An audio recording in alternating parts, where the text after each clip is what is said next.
Bueno, chiquis, estamos con la segunda parte del video que prometimos hoy en la charla Zoom, sobre todo para aquellos que, bueno, para todos, para aquellos que estuvieron en la charla y para aquellos que no estuvieron en la charla. Brevemente les armé acá el documento con las características generales de los relieves de la corteza terrestre. Los que tienen el manual también les va a servir el documento porque en realidad yo les amplié lo que dice el manual. Digamos, acá tenemos lo que el manual presenta sobre relieves de la corteza terrestre, pero digamos está ampliado. Van a encontrar en la primera parte lo mismo. Yo inclusive les sumé acá y me parece interesante charlar un segundito sobre esto. Fíjense que hoy comentábamos justamente que los relieves de la corteza terrestre los podríamos clasificar en función de aquellos que se encuentran sobre el nivel del mar, que habíamos dicho que era el cero, ¿sí? Que aparece justamente en la cartografía, lo que se encuentra sobre el nivel del mar y lo que se encuentra por debajo del nivel del mar. Entonces decíamos, lo que está por encima es relieve emergido, lo que está por debajo es relieve sumergido, de ahí la palabra submarino, ¿cierto? Lo que está por debajo del agua en este caso. Entonces aquellos relieves, o sea, tenemos que entender que lo que nosotros observamos por encima del agua, o sea, en nuestra vida cotidiana, las llanuras, las mesetas y las montañas que aparece como clasificación general, se repite en gran medida por debajo del nivel del mar, o sea, debajo del agua donde no estamos viendo, donde no podemos observar, que llevan nombres que son característicos de este relieve submarino, ¿cierto?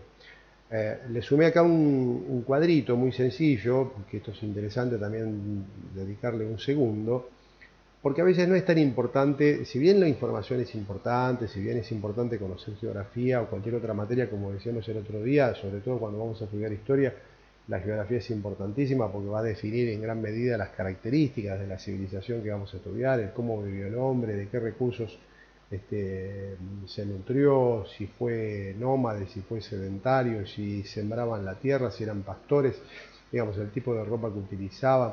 Todas las adaptaciones humanas están vinculadas directamente con las características del lugar donde se vive.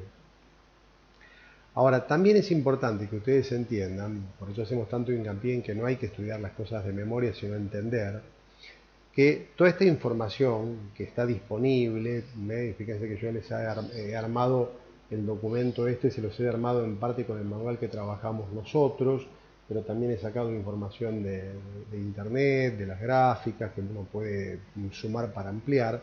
Pero por ejemplo, en este caso la hice yo. Y acá, digamos, es un poquito, vamos a detenernos un segundo para hablar de la importancia que tiene trabajar con la información. Digamos. Información hoy hay muchísima y al alcance de todo el mundo. Es muy distinto de lo que vivió el hombre hace 300 o 400 o 500 años, e inclusive cuando yo iba a la escuela que había que tener un libro puntual sobre esta información.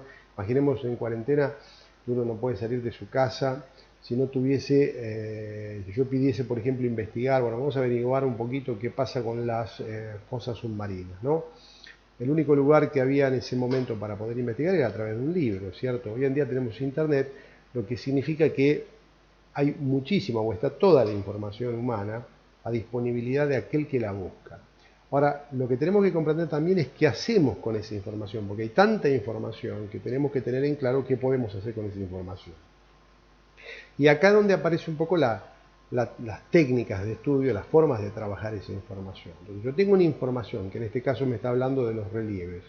¿De qué manera dispongo de esa información? Bueno, fíjense, yo visualmente utilizo un cuadro, por eso siempre pedimos en las tareas, o por lo general pedimos en las tareas sumar algún cuadrito que tenga que ver con, por ejemplo, un gráfico de 2 columnas, un cuadro sinóptico, donde yo pueda poner con flechas las características principales y siempre buscamos que la información que vuelvo a repetir, está al alcance de todo el mundo. Ahora nadie puede decir que no puede saber algo de algo porque realmente todo está disponible para que podamos buscar y encontrar en cuestión de segundos.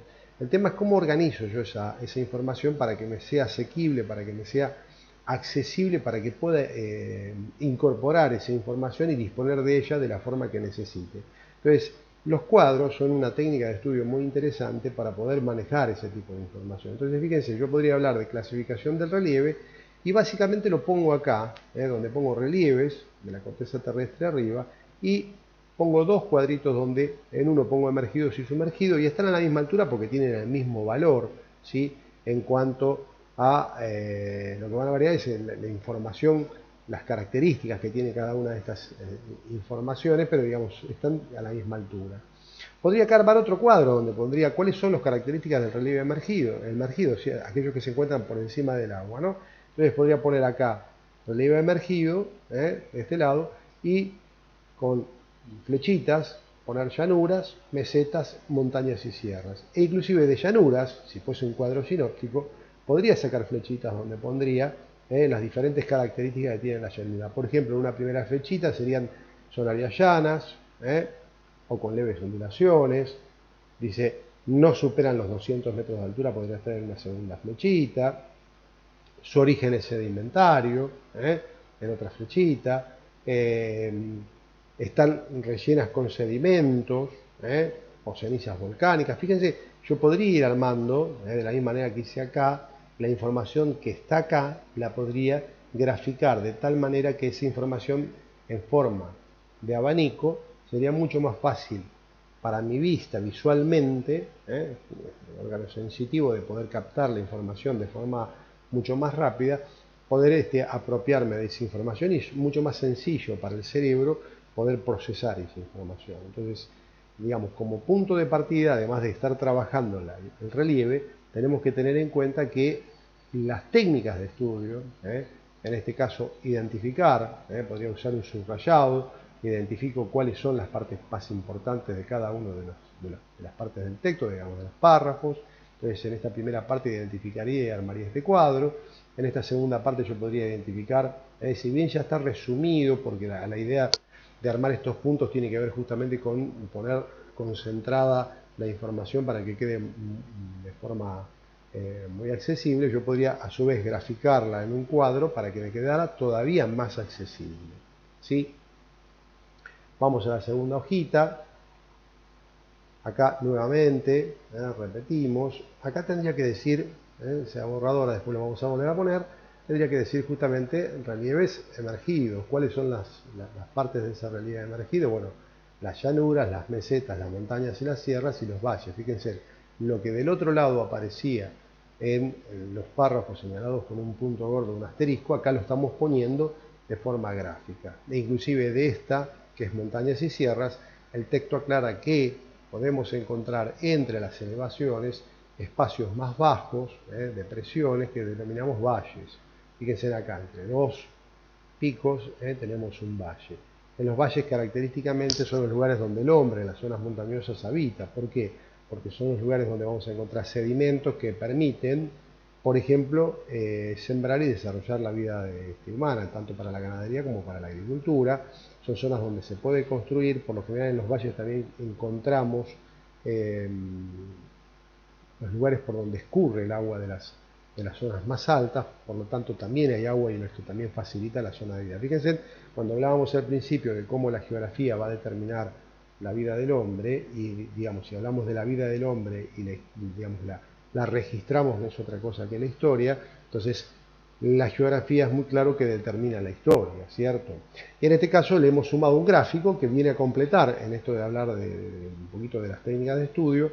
Partimos, fíjense, del texto, cómo el texto está ordenado, hablamos de los gráficos, en este caso un pequeño gráfico parecido a un cuadro sinóptico, en este caso estamos usando cuadros para aclarar la información, y abajo un gráfico, ¿sí?, que me está mostrando esquemáticamente esto que aparece primero en el cuadro y en el texto, ¿no? Es decir, y este fuese, o es en realidad la línea punteada que hemos dicho hoy, que el 0 significa el nivel del mar, ¿sí? Por debajo del 0 justamente estamos en lo negativo, en matemáticas serían los números negativos, menos 1 metro, menos 2 metros, menos 3 metros, o 20 metros debajo del nivel del mar, y por encima estaríamos entonces en los números positivos en la escala, que me estaría dando justamente llanuras, mesetas, montañas, las sierras, que son aquellas elevaciones más bajas. Aparece también descrito los altiplanos que comentábamos hoy, que son elevaciones, espacios llanos muy altos, o mesetas muy elevadas, para usar la palabra adecuada, para no mezclar. Por ejemplo, en la zona del noroeste argentino tenemos la zona de la región del altiplano, en donde las mesetas alcanzan los 3.000 y pico de metros de altura, ¿cierto? Vamos a la página siguiente. Ahora vamos a relieve sumergido, que también habíamos aclarado hoy. Entonces, si yo tengo esa primera parte, vuelvo a la primera parte. Fíjense ustedes, relieves emergidos. Hicimos toda la descripción acá de relieves emergidos. Vamos a relieves ahora sumergidos, en página 3. Y en esta página 3 describimos, nuevamente con puntos o asteriscos, caracterizamos esos relieves sumergidos. Y vamos a encontrar que podemos, digamos, dentro de los relieves sumergidos podemos caracterizar o clasificar diferentes características del relieve sumergido, que va a tener que ver justamente con grandes encadenamientos montañosos. De la misma manera que tenemos montañas sobre la superficie terrestre, vamos a encontrar montañas en las profundidades, ¿sí? De elevaciones con extremos aplanados o un shot, llanuras abisales, fíjense que acá me aparecen, las plataformas continentales, que constituyen la continuación de los continentes, debajo del agua, hasta los 200 metros de profundidad. Fíjense que ahí aparece, ¿ven? El 0 metros representa el nivel del mar, y con número negativo, menos 200 metros, o sea, de 0 hacia abajo, estoy justamente hasta donde llegarían las plataformas continentales. Y por último, que también habíamos estado charlando hoy, había generado interés y habían estado ustedes buscando también los animalitos que viven en esa zona de las zonas, de las fosas abismales, como por ejemplo de las Marianas, esas zonas muy profundas que pueden llegar entre los 10 y 12.000 metros de profundidad. Yo les puse acá la manera de estudiarlo, que también lo estuvimos conversando, puede ser a través de ecosondas. Esto sobre todo tiene que ver con la tecnología de emisión de ondas de sonido. Se usa tanto para la exploración submarina. En realidad esta tecnología tiene alrededor de 70, 80 años, se desarrolló en épocas de la guerra. Tiene que ver básicamente con emitir ondas desde los barcos para el sonar famoso, que no era otra cosa que emitir ondas desde los barcos para que esas ondas que viajan en el agua, imaginémonos arrojar una piedrita en la superficie en la pileta, arrojar una piedrita en la pileta. Ustedes han visto cómo hacen ondas concéntricas. Esa energía que está generando la piedra en el agua viaja a través de ondas. De la misma manera, si uno generara ondas acústicas, esas ondas viajan sobre la superficie o sobre el volumen acuoso y van a rebotar esas ondas cuando chocan con algún objeto. Lo que hace el sonar es justamente emitir y captar esas ondas que rebotan, y trata de medir la distancia, mide el tiempo que tarda esa onda y por lo tanto establece la distancia a la que se encuentra el objeto. Lo mismo están haciendo estos barcos con ondas mucho más elaboradas.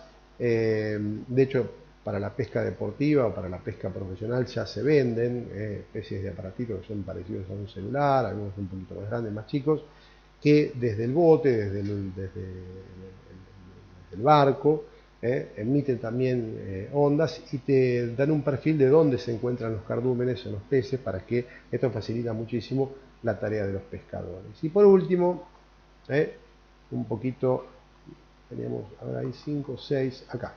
Esta es la exploración, en este caso James Cameron, el director de la película Titanic, que ha realizado un viaje en la zona de las fosas de las Marianas. Fíjense, es un aparatito diseñado especialmente para poder ser tripulado a tanta profundidad. Hoy decíamos que una de las dificultades justamente de los viajes en esa profundidad es justamente la presión, que hace muy difícil poder llegar hasta ahí.